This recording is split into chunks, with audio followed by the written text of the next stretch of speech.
We all know if it was like the football stadium, they'd have them up in like 30 minutes. But we're the theater department, so we gotta keep going with what we have. Make sure you guys silence your phones, and thank you all for coming to Darcy and Elizabeth.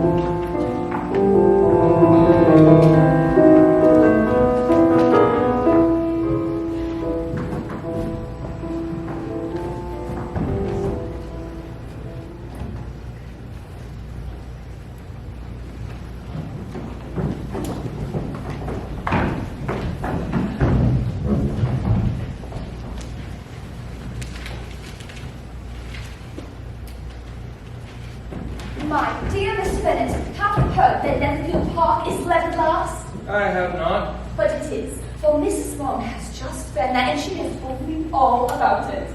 I see. Mrs. Long says that Netherfield Park is taken by a young man of large fortune. How large a fortune? My pity. Is he married or single? May I first inquire of the man's name, Lydia? Bingley. And single, my dears. A single man of large fortune. 4,000 or 5,000 a year. It is a truth universally acknowledged that a single man in possession of good fortune must be in want of a wife. For heaven's sake, sisters. Oh, Pooh Jane. Isn't it a fine thing for one of our girls? How so? That he might marry one of us, Papa. Unless he be too proud. Pride is a very common failing, I believe. By all that I ever read, I am convinced that it is very common indeed. And that there are very few of us who do not cherish a feeling of self-complacency on the score of quality of some other real or imaginary. Well, too vainly. Vanity and pride are different things, though the words are often used synonymously. A person may be proud without being vain. So, Mr. Pride Bennet. relates more to our opinion of ourselves. Vanity is what we would have think of us. Mr. Bennet, you must visit him as soon as he comes. I see no occasion for that. But you must. It will be impossible for us to visit him if you do not. I will send a few lines assuring him he may marry whichever our daughters he chooses. Mr. Bennet. Perhaps Elizabeth is in the mood to get married today. Are you? I should rather groom the field horses. Mr. Bennet, you delight in vexing me. You have no compassion for my poor nerves. My dear, I have nothing but respect for your nerves. They are my oldest friends. Despite his protestations, Papa was amongst the earliest of those who waited on Mr. Bingley. Why must we all sit here in silence when we could be talking of Mr. Bingley? And I say I am sick of Mr. Bingley. Yes, if I had known as much this morning, I would not have called on him. Call him? Oh, Papa! Now, girl, see what an excellent father you have. But I knew I should persuade you at last. Oh, there is nothing I love so very much as an assembly ball.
about by yourself.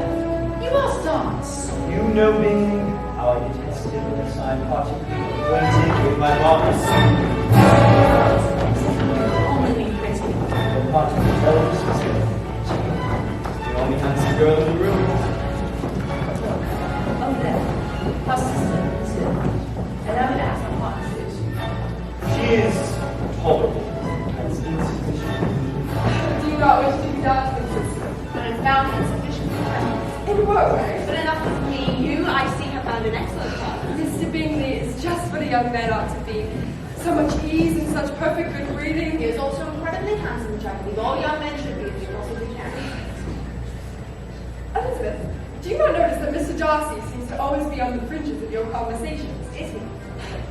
Mr. Darcy, allow me to present my sister, Elizabeth. Great pleasure. Do you not think I express myself uncommonly well in convincing Colonel Forrester to the balls and Meryton? With great energy, but it is a subject which always makes a lady energetic. Might I have the honor of your hand for the next dance, Miss Bennet? I would hope you not to suppose, Mr. Darcy, that I had my sister introduce us so that I might beg for one. As you choose. Mr. Darcy, Miss Bingley, I can guess the subject of your being. I should imagine not. The stupidity that annoys the self-importance of these people. Which I would give to hear your strictures on that. Your conjecture is quite wrong. I have been meditating on the great pleasure which a pair of fine eyes in the face of a pretty woman can bestow. Pray tell me, what lady receives the credit of inspiring such reflections? Miss Elizabeth Bennet. Really?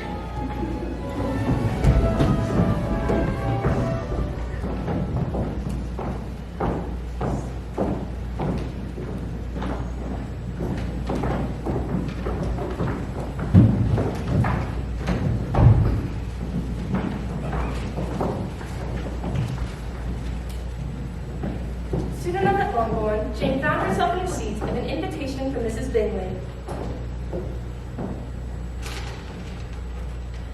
My dear Miss Bennet, if you would not be so compassionate as to dine with me today, then we shall be in danger of hating each other for the rest of our lives.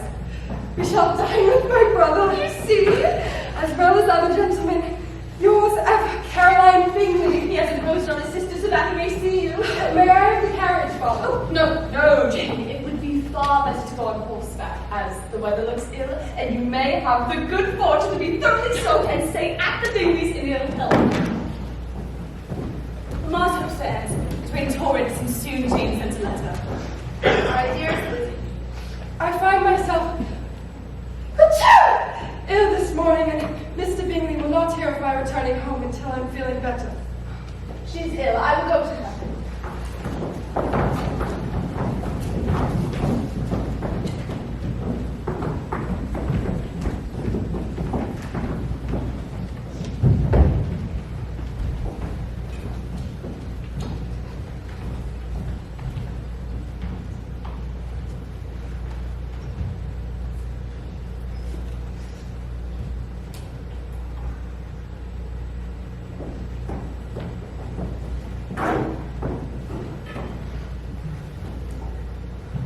Oh, Miss Elizabeth, how good of you to come.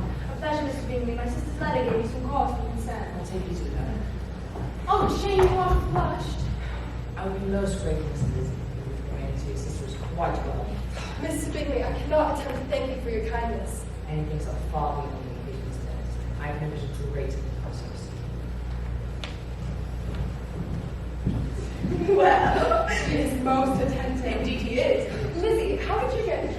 The carriage horses were commandeered for the field, so I walked. Through the mud. Yes.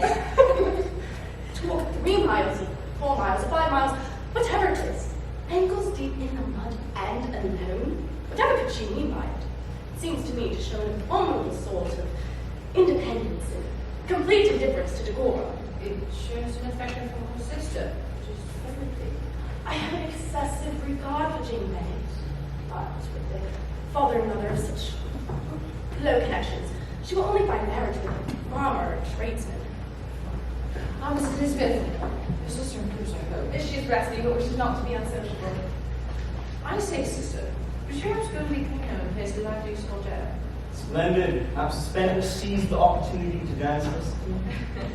You wish me to say yes so that you might have the pleasure of despising my taste, but I always delight in cheating a accent of the premeditated contempt. Thus I will not fling, if you may despise me if you dare. Very strong, Mr. Darcy. Is Mr. Darcy not to be laughed at?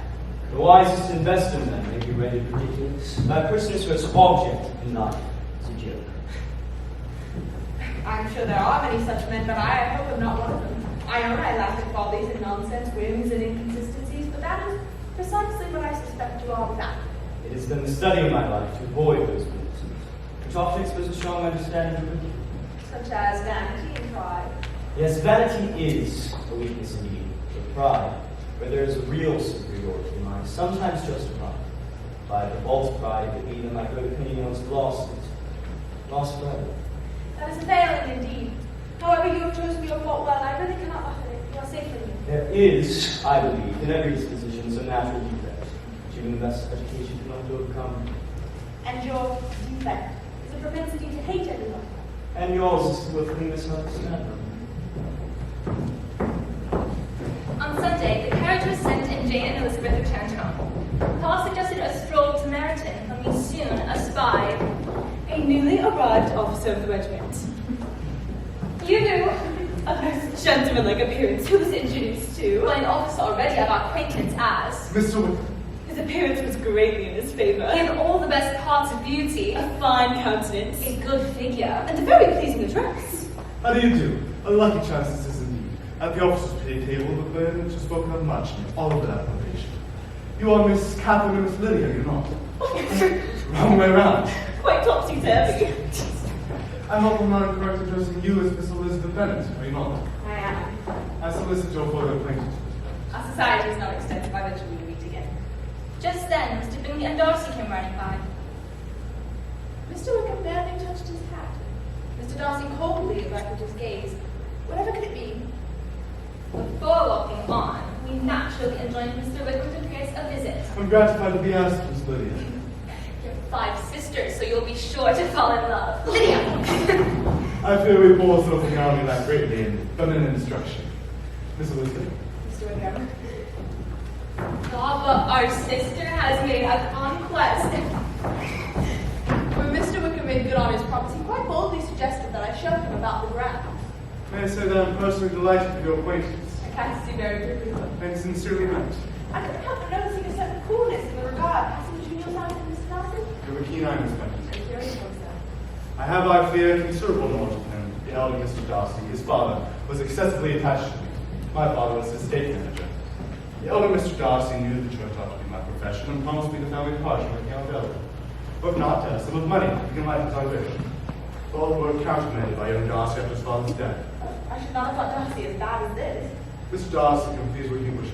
He does not want abilities. It is my opinion that he should be publicly disgraced. Perhaps, but shall not be my need.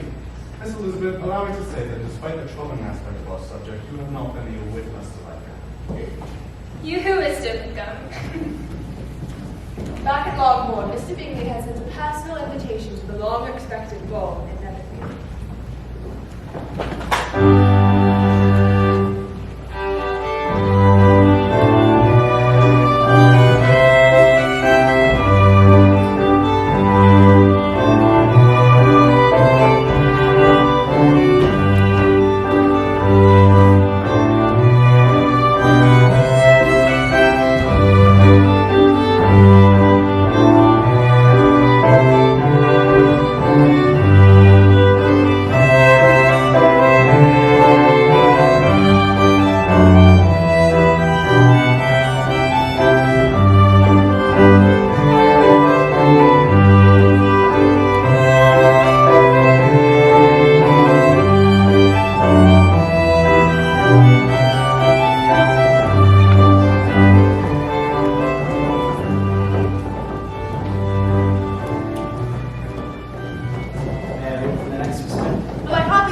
taught by the rule then when you were dancing? I've always found, Mr. Darcy, a common similarity in the maternal minds. We are each of an unsocial, taciturn disposition, and willing to speak unless we expect to say something that will amaze the whole room. This is no very striking resemblance of your character. How your name is mine, I recently had the pleasure of making an acquaintance with a childhood friend of yours, Mr. Wickham. Mr. Wickham is blessed with such happy manners and may ensure his making friends. Whether he may be equally capable of retaining them is less certain. He has been so unlucky as to lose your friendship, and in a manner he would likely suffer from his whole life. What think you of books, Miss Elizabeth? I cannot think of books when there is something else on my mind. I once remember hearing you say, Mr. Darcy, that your resentment, once created, was unappeasable. You were then, I suppose, very cautious as to its being created. May I ask what these questions tend? Merely to the illustration of your character. I'm trying to work it out. I can readily believe that reports may vary greatly with respect to me, and I could wish Miss Bennet did not sketch my character at present, as there is reason to fear that the performance would reflect no credit on either.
Not too long after the ball, a letter of some import arrived at Longbourn for Jane. Is this Caroline Bingley says the whole party is leaving town without any intention of coming back again. It is evident by this that Mr. Bingley comes back no more this winter. It is only evident that Miss Bingley does not mean that he should. And she expresses here some hope for her own relationship to Mr. Darcy. Foolishness. No, Elizabeth, it's clear enough.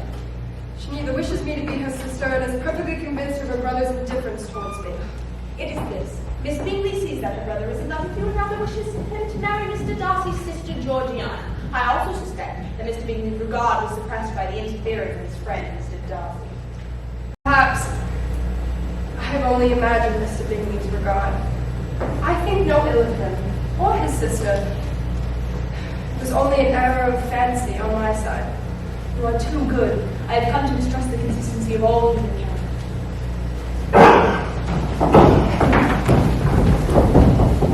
On the following Monday, my good-humored aunt, Mrs. Gardiner, came to find me in very ill spirits.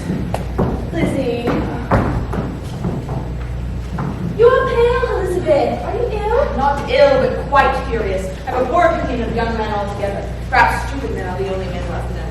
Brother, you must accompany me on a tour of pleasure this summer, when we shall avoid the sex altogether and regard the landscape. Oh, my dear Aunt, what felicity. You have brought me fresh life and vigor. What a men to rocks and mountains. As I waited with impatience my summer's escapes and travels with my aunt, I was walking in the garden one day when I came across a friend, Mr. Darcy. Come on, Miss Olive, I did not know you ever walked this way. Miss Bennet, my pleasure. May I accompany you? You're visiting with Darcy, I assume? We've been friends from childhood, and Mr. Bingley, you and him on. A little. Mr. Darcy is uncommonly kind to him and takes a prodigious deal of care of him. Well, I believe him to be recently indebted to him. Darcy told me last evening that he had lately saved a friend from a most imprudent marriage, and I suspect Bingley's open nature might get him into a scrape of that sort. You will forgive me, but what right does Darcy have in deciding the propriety of the friend's inclination? Well, as I recall, there are some very strong objections in the lady's family. The connections, mercantile background, perhaps an unsuitable mother.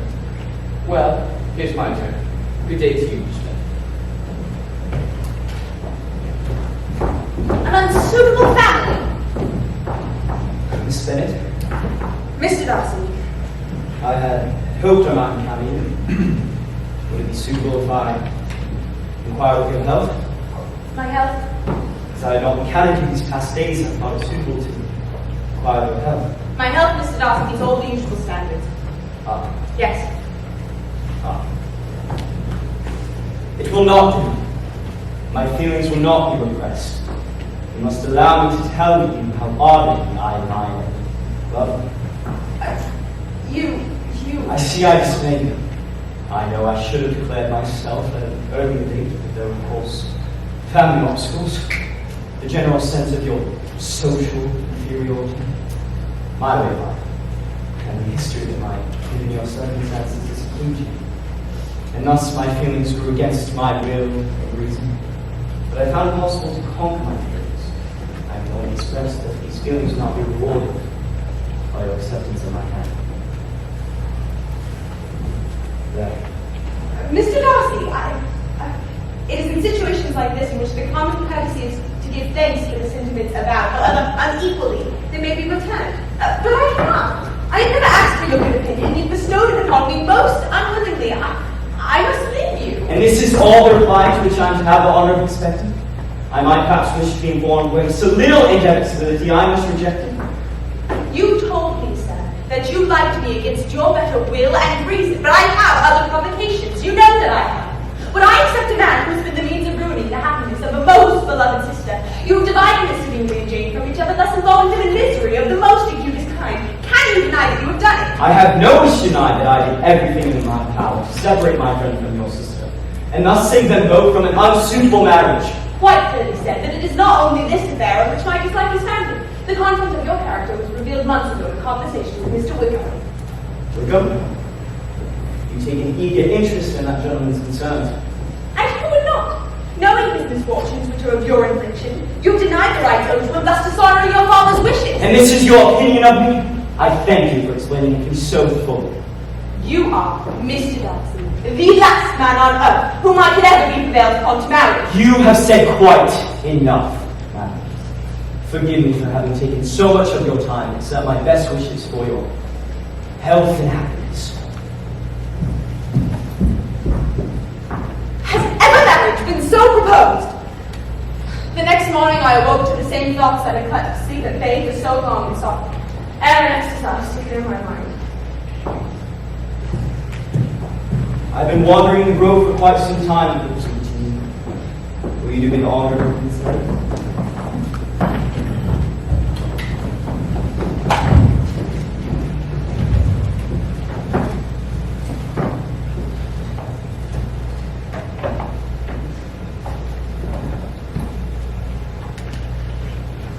Two offences you last night laid to my charge. First, that I had detached Mr. Bingley from your sister. And the other, that I had, in defiance of honor, blasted the prospects of Mr. Wickham. I early observed my friend's surprising partiality to your sister. She I watched, and though always correct, I perceived no symptom of home regard. She remained to my eye indifferent, which confirmed my sense that I must preserve my friend from further connection. Bingley had a great natural modesty with a strong dependence on my judgment and his own. To convince himself he had deceived himself was not difficult. On this subject, I had nothing more to say and no apology to offer. With respect to Mr. Wickham, my father was fond of the young man, and said he would situate him as a churchman at the family parsonage, and provide him a legacy of £1,000. On my father's death, Wickham wrote to say he would not visit the church, and £1,000 was inadequate to his plans. A sum of £3,000 was settled. But 3 years later, he wrote again, saying he found the law an unprofitable study, and asked again for the family parsonage. You will hardly blame me for refusing his entry, but his resentment was great. Last summer, he helped me meet my younger sister, Georgiana, in London.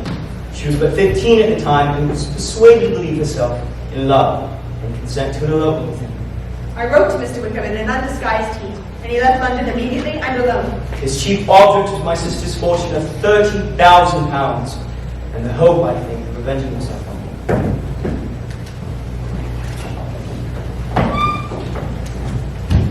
How humiliating is this discovery? Yet how just a humiliation! How despicably I have acted! And I who have prided myself on my discernment.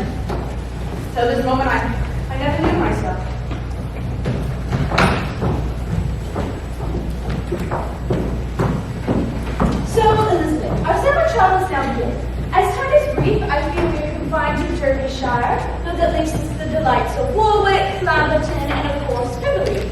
Oh, Pemberley. The Darcy estate? Yes, I recall. Our journey for scenery was splendid, and as we turned in at Pemberley Park, There is no reason why we may not stop, Elizabeth. The family always summers in London. Oh, Ah, Miss Bennet, this is a most welcome surprise. indeed, most welcome. Allow me to introduce my aunt, Mrs. Garden. Delighted. ah. Well, My sincerest apologies, Mr. Darcy, but to bring your grounds uninvited, we have assumed you summoned in London. I have preceded friends to arrange for the comfort of their visit. Oh dear. But please, you only enjoy my pleasure. Enjoy Pemberley freely for the duration of your visit. Whether it's good and grounds, worth seeing. Well, we will. A generous offer. Beg your pardon, Mr. Darcy. Might you be Elizabeth Bennet? I am, yes. Letter brought her course yesterday. Said Pemberley might be included in your trip. How very strange. Friar said open immediately, miss. Pardon the interruption, sir. Excuse me. Oh no! You look quite pale, Miss Elizabeth. Is something the matter? My younger sister Lydia has left all her friends and family and has eloped under the power of an officer. Oh, to open the truth is with Wickham. Oh no. Well, my mother is frantic to reassure the wedding has taken place at all, and my father has gone to London to try and discover what he needs to do. I do not know. What little I know of George Wickham, he is not a man to be trusted. I am grieved, shocked, but is this absolutely certain? Certain?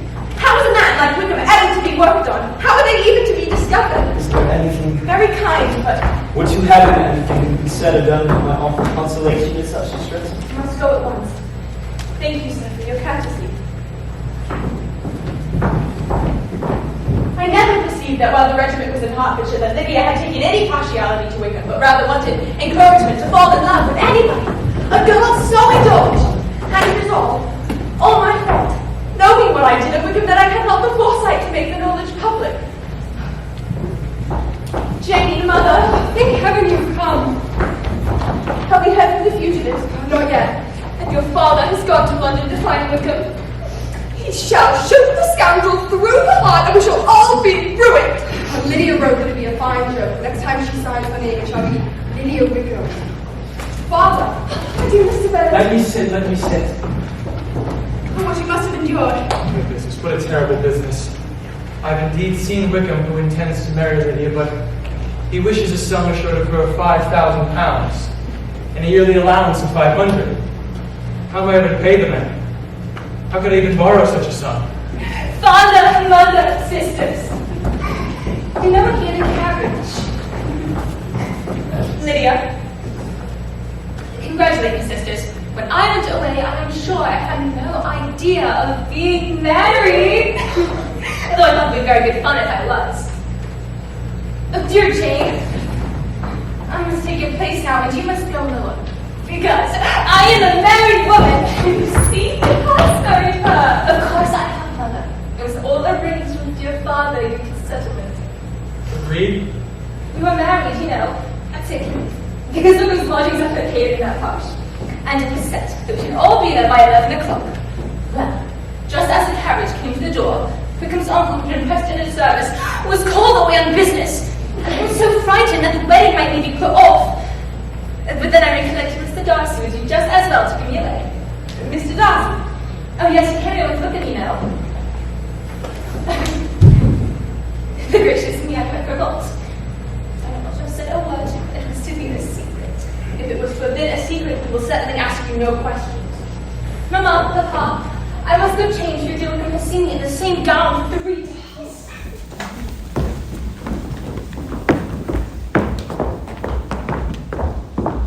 What on earth are we to make of this business? Miss Bennet, Colonel Fitzwilliam. you will excuse my delaying you. I come from London with news to Mr. Darcy that may be of some interest to you. What news? Well, my position is delicate. As a friend of Darcy's, I shall remain silent. But at our last meeting, I detected in you some doubts as to Mr. Darcy's character, which troubled me. May I speak frankly? Yes, please do. Well, it concerns your sister's marriage. I feel rather like a bull in a china shop. I will be grateful for any information you will give.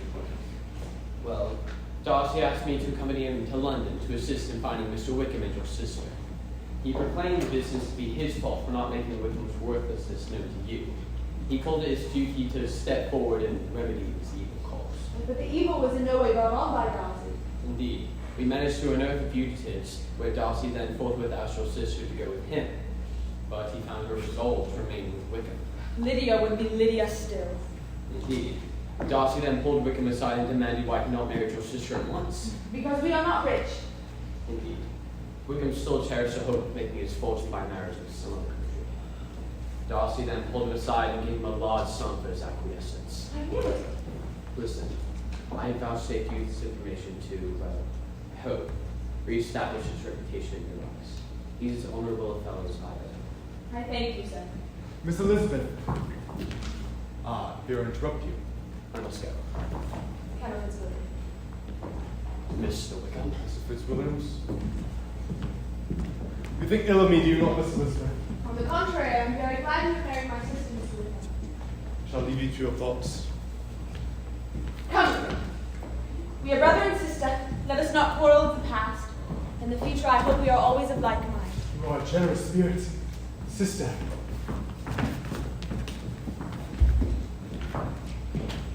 He's as kind a fellow as I ever saw. He simpers and smirks and makes love to us all. Lizzie, Mr. Bingley and Mr. Darcy are here. Mamma says they wish to see us. Singly? Mr. Bingley's purpose I can well imagine, but Mr. Darcy's. There, I am at a loss. Are you sure that it is him? I am. Am I presentable? Ever not. I will greet them. A man once refused. How could I ever be foolish enough to accept a renewal of his love? Is there any among the sex who would not protest to such a thing as a second proposal to the same woman? There is no indignity so abhorrent to their feelings.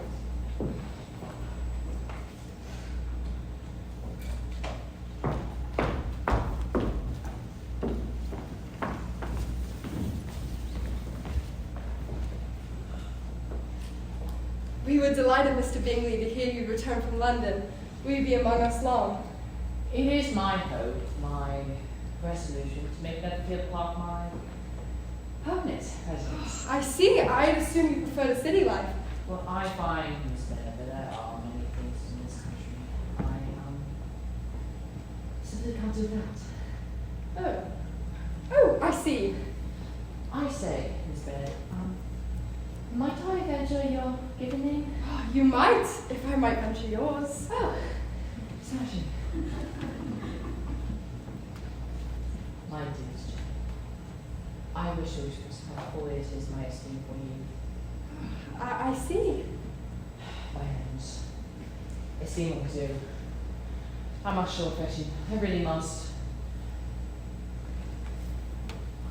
Jane, would you do me the honor of... I will. And with a very, very, very full heart. But perhaps, for a fuller expression, you might prefer a word with my father? Your father? Oh, yes, of course. The very thing. I will do so, if available. Promise me you will look such as a ribbon. I will endeavor to be very, very still.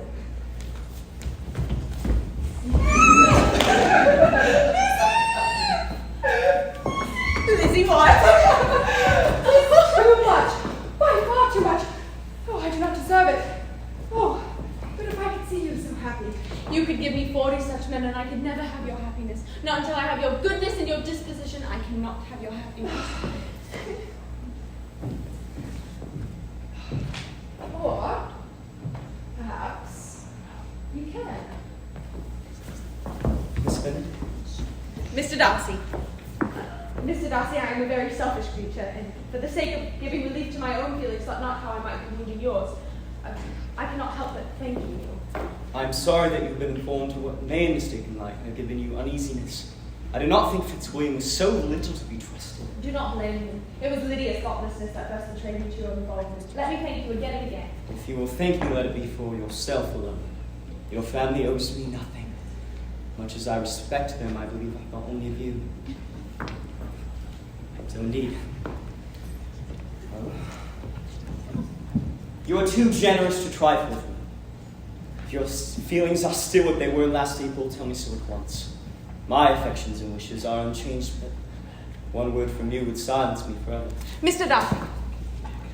Mr. Darcy, my feelings have undergone such a material change since the period you allude to as to make me accept with gratitude your... Present circumstances? Exactly. I am. You are? I am, Miss Vernon, so. Despite me abusing you so abominably to your face. What did you say to me that I did not deserve? My previous behavior to you has merited the severest reproof. It was unpardonable. The conduct of neither strictly examined as irreproachable. Since then, I hope we have both improved in civility. As a child, I was taught what was right. I was not taught to correct my temper. I was given good principles, but left to follow them only in pride and conceit. By you, I was properly humbled. You showed me how insufficient were all my pretensions to please a woman worthy of being pleased. I'm almost afraid in asking what you thought of me when we met at Pemberley. Did you blame me for coming? I felt only the pleasure of surprise. How soon any other wishes introduced themselves, I can hardly tell. But I believe in about a half hour after I'd seen you. Other wishes? Other wishes, yes. And Mr. B? I told him that my former interference in his affairs was absurd and impertinent. I told him, moreover, that I believed myself mistaken in supposing your sister was indifferent to him. And as I could easily perceive that his attachment to her was unabated, I felt no doubt of their happiness together. Do you speak from your own observation or merely from my information last spring? I had narrowly observed her and was convinced of her affection. And what do you, Mr. Darcy, narrowly observe in me? That's something I'm not sure what is expected. Forgive me, Mr. Darcy, you've not yet learned to be laughed at, but it was rather too soon to be. Ah, pray excuse me, I must speak to your father. In good time, but for now, pray.